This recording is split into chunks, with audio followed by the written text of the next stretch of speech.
Bom, em meio à tensão entre a Venezuela e a Guiana, a área militar do Brasil pode receber uma espécie de reforço financeiro. Quem traz os detalhes é Camila Yunis.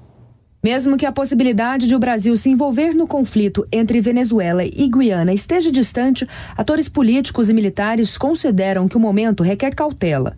O tema retoma ainda outro assunto, que diz respeito à situação bélica do país.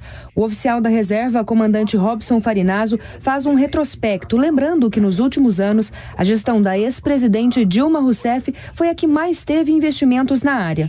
Para ele, hoje, a principal lacuna da defesa do país é a dependência externa. Nós dependemos completamente da indústria de defesa no exterior. Se um país, no dia de amanhã, se negar a vender os insumos ou o material de reparo, de reposição para esses itens que nós temos aqui no Brasil, a gente está numa situação difícil. A gente importa obuseiros, importamos carros de combate, importamos uma série de outros itens aí que não é desejável, não é apropriado para um país das dimensões e das riquezas do Brasil. Recentemente, o senador Carlos Portinho, do PL, apresentou uma proposta de emenda à Constituição que prevê um repasse anual de até 2% do PIB brasileiro para a defesa do país.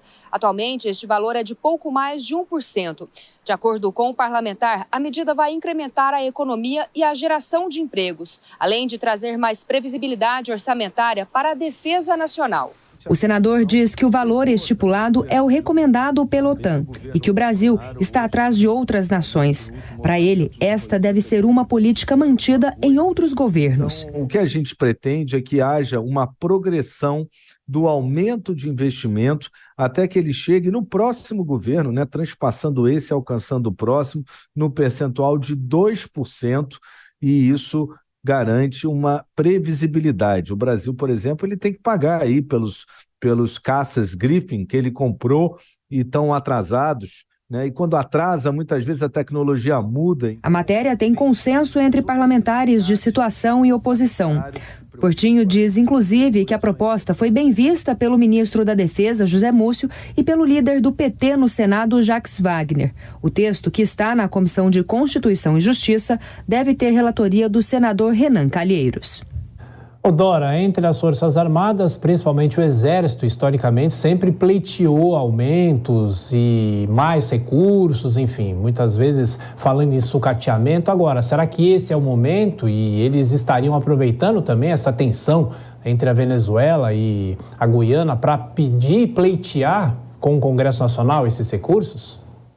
Olha, eu acho que pode ser um dado dessa situação, mas muito pequeno. O principal mesmo é a situação que o próprio ministro da Defesa relata, que é da falta de equipamentos. A gente tem falta de equipamentos mesmo, e pelo que foi relatado na nossa matéria, isso há um consenso político das variadas correntes ideológicas, o que eu acho que favorece, sim, uma aprovação, se tem uma realidade de necessidade e se tem, ao mesmo tempo, apoio político dentro do Congresso. Então, eu acho que tem um ambiente favorável à aprovação. E dinheiro também, né, Vilela? Exatamente, esse é o grande problema, né?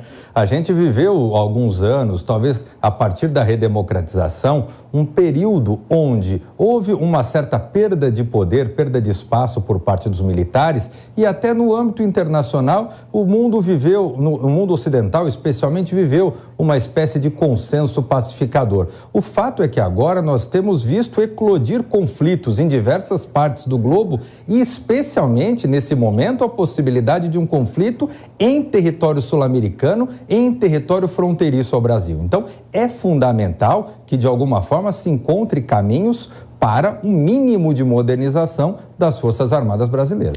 Agora, num outro aspecto, se o Brasil pensa e sonha cada vez mais em ser um líder regional aqui na América do Sul, na América Latina, é necessário que haja esse aumento de recursos para as Forças Armadas, sempre preponderantes, para a defesa das fronteiras, dos territórios, enfim.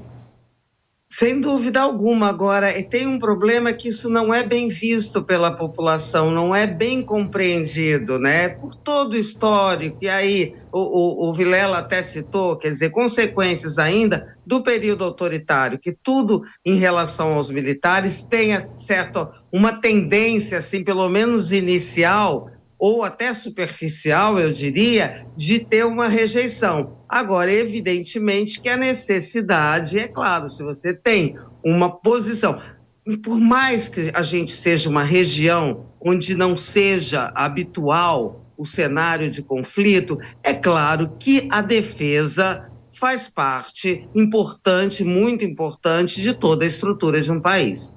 Porque sempre foi um consenso, né, Vilela? O Brasil nunca vai entrar numa guerra, talvez só lá nos anos 40, na Segunda Guerra Mundial, mas, enfim, é uma questão de defesa e o território inteiro. O território é gigante, né? Mas o Brasil precisa realmente pensar, se pensa nessa liderança, ter mais recursos?